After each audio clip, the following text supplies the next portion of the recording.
नदी सूरज की पहली सुनहरी किरण के नीचे जागृत होती है, शांत जल में चमकते हुए प्रतिबिंब डालती है।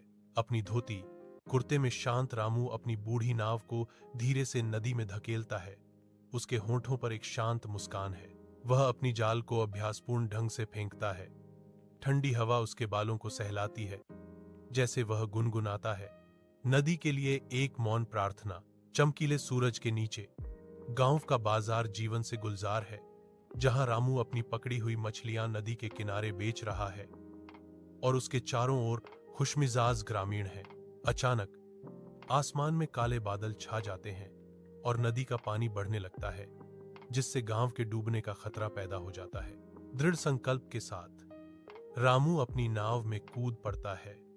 बच्चों और बुजुर्गों को बचाने के लिए तेजी से बढ़ते बाढ़ के पानी में नाव चलाता है। तबाही के बीच रामू अपनी टूटी हुई झोपड़ी के पास बैठा है। उसकी निगाहें गंदी नदी में खोई हुई हैं। निराशा की एक तस्वीर।